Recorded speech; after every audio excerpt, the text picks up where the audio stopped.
کسی نے پوچھا تم انہیں یاد کیوں کرتے ہو جو تمہیں یاد نہیں کرتے؟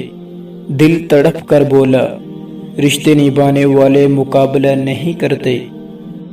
اگر حالات پر آپ کی گرفت مضبوط ہے تو زہر اگلنے والے بھی آپ کا کچھ نہیں بگاڑ سکتے۔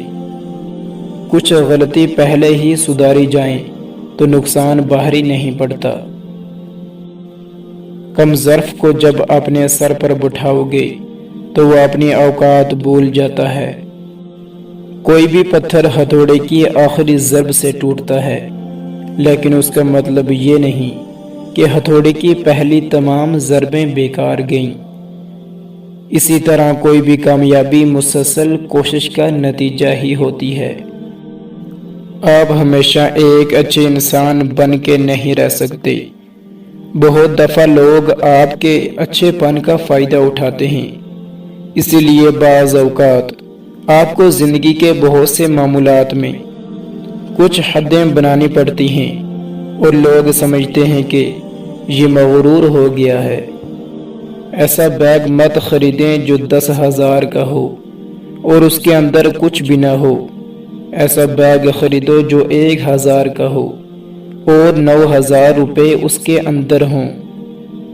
اپنا گھر اجاڑ کے اگر امیر دکھانا چاہتے ہیں تو اس کا کیا فائدہ؟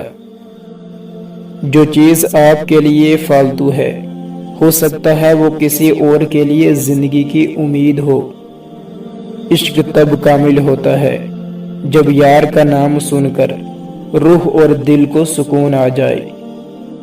کبھی کبھی اچھا لگتا ہے سب جان کر انجان بننا، چپ رہ کر سامنے والے کی چالاکیاں دیکھنا، سامنے والے کی حدیں دیکھنا کہ وہ ہمیں بے وقوف بنانے کے لیے کہاں تک جا سکتا ہے۔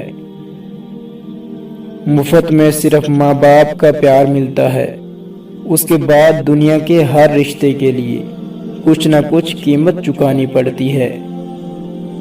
زندگی بہت مختصر ہے، جب سمجھ آنے لگتی ہے تو دنیا میں رہنے کا وقت بہت کم رہ جاتا ہے۔ ہم میں سے زندہ وہی رہے گا جو دلوں میں زندہ رہے گا، اور دلوں میں وہی زندہ رہتے ہیں جو خیر بانٹتے ہیں اور آسانیاں بانٹتے ہیں۔ کوئی چیز آپ کو اتنی خوشی نہیں دے سکتی جو خوشی آپ کو کسی روتے ہوئے کی مسکراہٹ دے سکتی ہے۔ اچھی بات تو سب کو اچھی لگتی ہے، لیکن جب تمہیں کسی کی بری بات بھی بری نہ لگے تو سمجھ لینا تمہیں اس سے محبت ہے۔ 2 یا 4 نہیں، فقط ایک ایسا دکھا دو انسان جو اندر سے بھی باہر کی طرح ہو۔